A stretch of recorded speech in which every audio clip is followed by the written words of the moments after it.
दोस्तों, यहाँ पर आप जो ये ट्रांसफ़ार्मर देख रहे हैं ना, ये ट्रांसफ़ार्मर देखिए इस तरह का जो स्टेबलाइज़र होता है ना, इस तरह का स्टेबलाइज़र में लगा हुआ रहता है। देखिए ये है ऑटो कट वोल्टेज स्टेबलाइज़र। तो इस तरह का जो ऑटो कट वोल्टेज स्टेबलाइज़र होता है, उसमें इसी तरह का ट्रांसफ़ार्मर लगता है। इसी ट्रांसफ़ार्मर का उदाहरण मैं यहाँ पर देकर आपको बताऊँगा कि ये जो ऑटो कट वोल्टेज स्टेबलाइज़र है, इसमें इसका कनेक्शन किस तरह से किया गया है। ये जो 2 लूप आप देख रहे हैं, ये पीछे की तरफ में, मैं इसे सीधा कर देता हूँ तो आपको समझ में आएगा। देखिए ये जो 2 लूप है ट्रांसफ़ार्मर का पीछे तरफ में है और सामने के तरफ में ये 8 लूप है। मैं इस ट्रांसफ़ार्मर को ऐसे घुमा देता हूँ ताकि आपको वीडियो में पूरी तरह से दिख सके।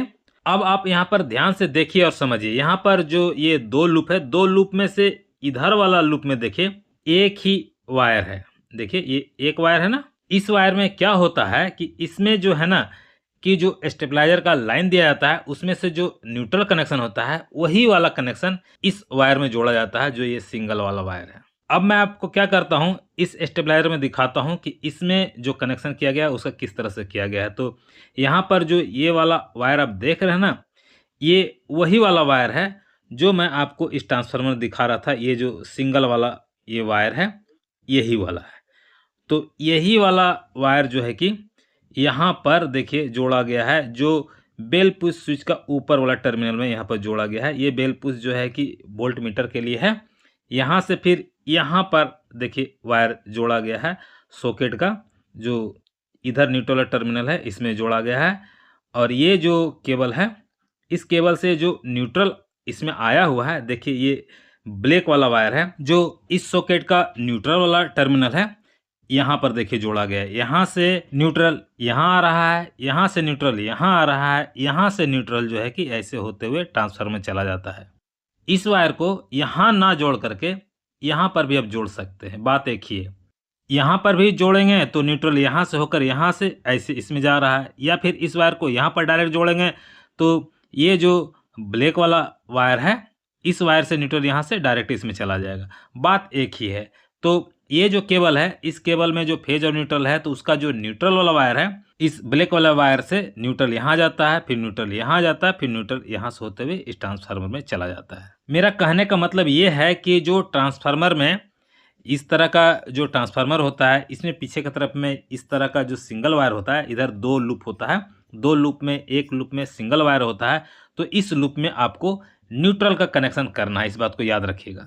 और इसके बगल में जो ये दूसरा वाला लूप है, इसमें देखिए 2 वायर है, देखिए इसमें डबल वायर है। तो ये जो लूप है, ये 12 वोल्ट का लूप है, ठीक है? तो ये 12 वोल्ट का लूप का कहाँ कनेक्शन होता है, चलिए अब मैं आपको यहाँ स्टेबलाइज़र में दिखाता हूँ। तो देखिए यहाँ पर जो ये वाला लूप है, ये 12 वोल्ट का लूप है। इस 12 वोल्ट लूप को ऑटो कट किट में जोड़ा गया है। ये जो सर्किट आप देख रहे हैं, ये ऑटो कट किट है, इसी में जोड़ा गया है। इस ऑटो कट किट को 12 वोल्ट चाहिए, इसलिए इस वायर को वहाँ पर जोड़ा गया है।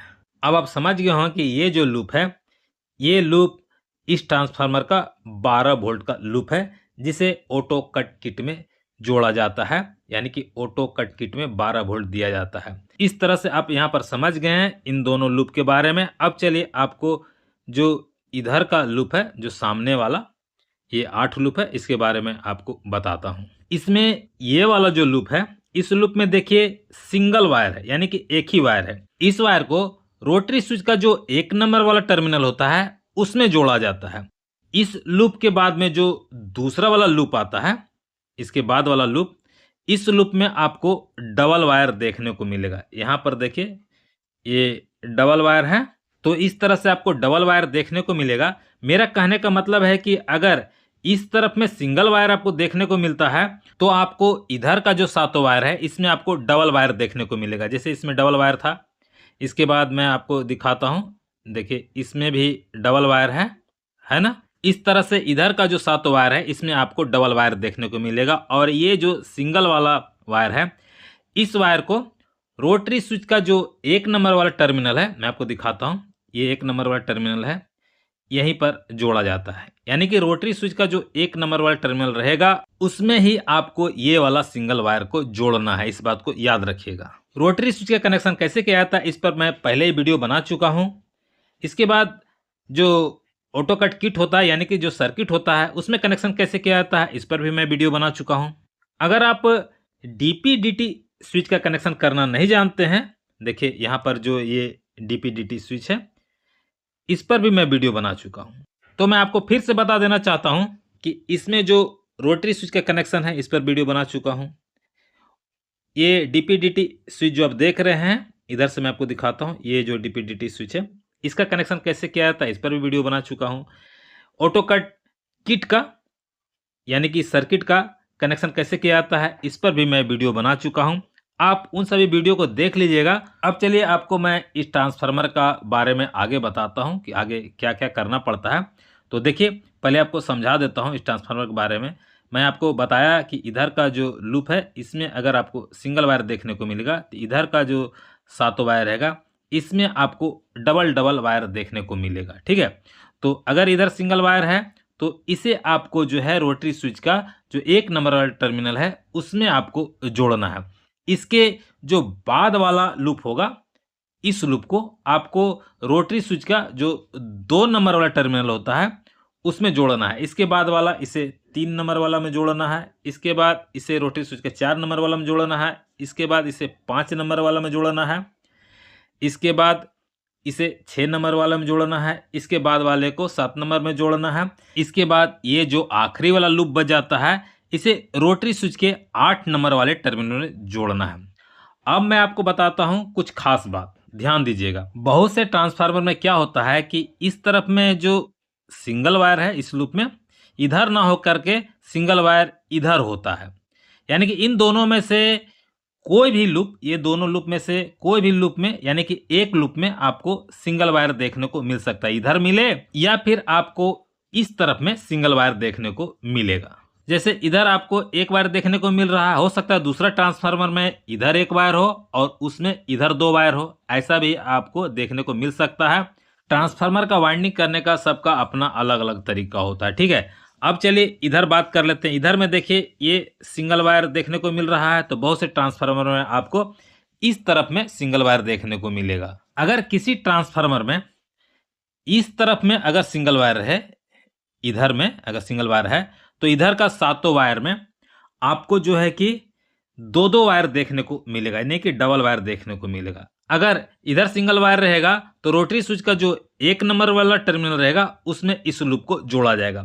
इसके बाद वाला जो लूप रहेगा इस लूप को रोटरी स्विच के 2 नंबर वाले टर्मिनल में जोड़ा जाएगा। इसके बाद वाला जो लूप रहेगा इसे रोटरी स्विच के 3 नंबर वाले टर्मिनल में जोड़ा जाएगा। इसी तरह से इसे 4 नंबर में, इसे 5 नंबर में, इसे 6 नंबर में, इसे 7 नंबर में, इसके बाद ये लास्ट वाला जो लूप रहेगा इसे रोटरी स्विच के 8 नंबर टर्मिनल में जोड़ा जाएगा। बहुत से भाई जो ट्रांसफार्मर वाइंडिंग करते हैं वो इस तरफ में सिंगल वायर निकालते हैं और बहुत से भाई जो ट्रांसफार्मर का वाइंडिंग करते हैं वो इस तरफ में सिंगल वायर निकालते हैं। इसी तरह से ट्रांसफार्मर का पीछे वाला लूप में भी है, बहुत से भाई इस तरफ में एक वायर निकालते हैं, ठीक है, और बहुत से भाई जो वाइंडिंग करते हैं वो इस तरफ से एक वायर निकालते हैं। तो अपना अपना सबका तरीका है ट्रांसफार्मर वाइंडिंग करने का।